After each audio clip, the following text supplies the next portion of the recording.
حضور شیخ عبد القادر جیلانی رضی اللہ تعالیٰ عنہ کی بارگاہ میں اگر کوئی ضعیف فریاد لے کے آتا تو آپ اس کی فریاد کو پورا کرتے۔ اگر کوئی یتیم مسکین اپنے دل کی حاجات کو لے کے آتا اور آپ کی بارگاہ میں وہ پیش کرتا تو آپ اس کے دل کی حاجات کو پورا کرتے۔ اور آپ رحمت اللہ تعالیٰ علیہ کی بارگاہ میں جب بھی کوئی غریب آتا ہمیشہ کھڑے ہو کے استقبال کرتے۔ کبھی بھی آپ رحمت اللہ تعالیٰ علیہ کی بارگاہ میں کوئی وقت کا وزیر آیا یا وقت کا بادشاہ آیا آپ نے کھڑے ہو کے استقبال نہیں کیا، اس لیے کہ اگر میں نے کھڑے ہو کے استقبال کیا وہ یہ نہ سوچے کہ میں اس کے پاس سے کچھ خیرات لینا چاہتا ہوں۔ آپ رحمت اللہ تعالیٰ علیہ نے اپنی سیرت کو اس طرح گزارا کہ بادشاہوں وزراء کے ذہن و گمان میں بھی یہ پہلو نہ آئے کہ یہ ہمارے در کا معاذ اللہ محتاج ہے۔ حضور شیخ عبد القادر جیلانی رضی اللہ تعالیٰ عنہ فرماتے ہیں اگر میرے پاس صبح کو کوئی بندہ 1000 دینار لے کے آئے شام تک وہ میں 1000 دینار اللہ کے بندوں میں تقسیم کرتا ہوں۔ اور آپ رحمت اللہ تعالیٰ علیہ کی بارگاہ میں ایک شخص آیا اور وہ یہ تمنا لے کے آیا کہ حضور میں نے ایک دریا کو عبور کرنا تھا تو ملاح کو میں نے کہا کہ میں تیری کشتی پہ سوار ہو کے دریا کو عبور کرنا چاہتا ہوں تو اس نے مجھے کہا کہ کرایہ دو، پیسے دو اگر تمہیں سوار ہونا ہے۔ تو میں نے کہا میرے پاس کوئی رقم نہیں ہے۔ تو اس ملاح نے کہا اگر رقم نہیں ہے تو جاؤ لوٹ جاؤ، ہمارے پاس تمہیں بٹھانے کے لیے کشتی میں جگہ نہیں ہے۔ وہ شخص مایوس ہو کے حضور غوث اعظم الشیخ عبد القادر جیلانی رضی اللہ تعالیٰ عنہ کے آستانے پہ آیا اور حضور شیخ عبد القادر جیلانی کا یہ معمول تھا کہ آپ ہر شام کو یتیموں مسکینوں اور لاچار لوگوں کی دعوت کا انتظام کرتے۔ ہر روز یتیم مسکین آپ کی بارگاہ میں حاضر ہوتے اور کھانا تناول کرتے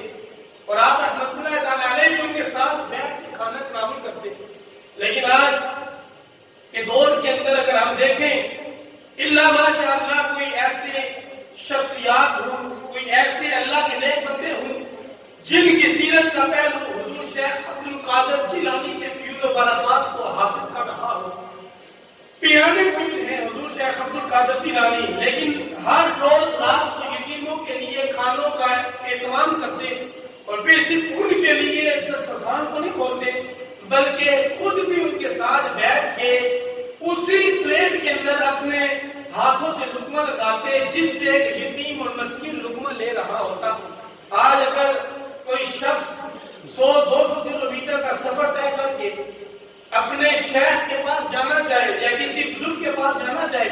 وہ حضرت صاحب اپنے حجرے کے اندر آرام کر رہے ہوں اور اپنے مرید کو کہیں کہ جاؤ پیغام دو کہ حضرت صاحب تھکے ہوئے ہیں، تھکاوٹ کا شکار ہے، وہ ایک گھڑی کے لیے اس محب کو ملنے کے لیے باہر تشریف نہیں لاتے،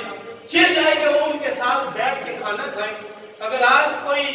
غریب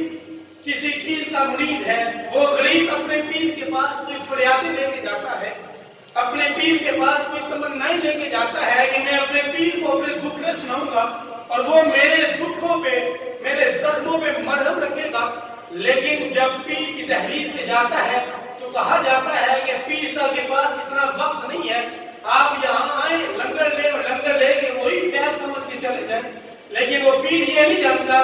کہ میرا مرید میرے پاس آیا تھا، مجھے اپنے دکھیں سنانے کے لیے حاضر ہوا تھا، اپنے دلوں کو جو غم اور رنج سے اس کا دل میں نہال ہے ان غموں کی زخموں میں مرہم کی پٹی لگوانے کے لیے آیا تھا، لیکن کہاں وہ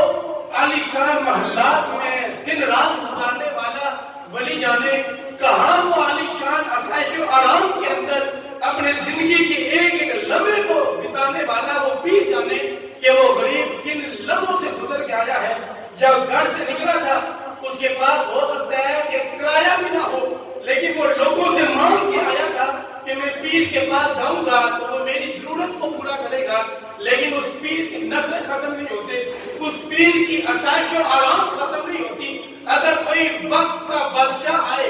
وہی پیر اگر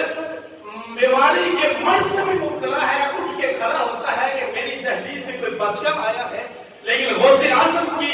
سیرت کا ایک پہلو ہمارے لیے نمونہ ہے۔ حضور شیخ عبد القادر جیلانی کی دہلیز پہ جب بھی کوئی بادشاہ یا وزیر آتا کبھی بھی آپ کھڑے ہو یہ نہ سوچے کہ ہم اللہ والے ان کے محتاج ہیں. اور جب بھی کبھی بھی کوئی غریب یتیم مسکین آتا حضور شیخ عبد القادر جیلانی کھڑے ہو کے اس کا استقبال کرتے, اس سے پوچھتے کہ بتاؤ کیا ضرورت ہے. وہی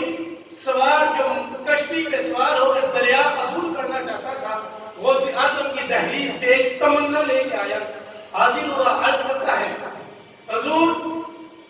میں نے صبر کرنا تھا لیکن اللہ نے یہ کیا کہ مجھے دھتکار دیا کہ تمہارے پاس پیسے نہیں ہیں تو میں کیسے تمہیں بٹھاؤں, تمہارے لیے میری کشتی کو جگہ نہیں ہے. تو کچھ لمحہ گزرا تھا کہ حضور غوث اعظم کی بارگاہ کے اندر ایک شخص حاضر ہوا, 30 دینار بطور ہدیہ غوث اعظم کی خدمت میں پیش کیے. حضور شیخ عبد القادر جیلانی چاہتے تو ان کو اپنے پاس رکھتے, اس میں سے کچھ یتیم کو دیتے جو سفر کرنا چاہتا تھا, لیکن آپ نے فرمایا یہ 30 کے 30 دینار کو لے لو. بہت بڑی رقم تھی اس زمانے کے اندر, اور 30 دینار اس کو دیو, کہا کہ جاؤ اب تم اپنا سفر بھی باندھ لو اور اس ملاح کو جا کے کہنا کہ میرا کہ وہ کہتے ہیں کہ یتیموں مسکینوں کے حق کا خیال رکھا کرے, ان کے پاس اگر رقم نہیں اٹھائے گی تو ان کو رقم کے بغیر ان کو سفر کرنے کی اجازت دیا کرے. یہ اسلام کا معیار ہے. برادران اسلام یہ اولیاء کاملین کی دہلیز سے ہمیں سبق ملتے ہیں. لیکن آج ہمارے معاشرے کے اندر کوئی الا ماشاءاللہ سانا ہوگا جہاں سے دکھ کے ماروں کو اپنے دکھڑے سنانے والا کوئی پیر ملتا ہوگا, جن کو اپنے رنج و غم کے اندر نڈھال زندگی کے غم کو اپنے پیر کے سامنے بیان کر کے دلوں کو تسلی ملنے والی کوئی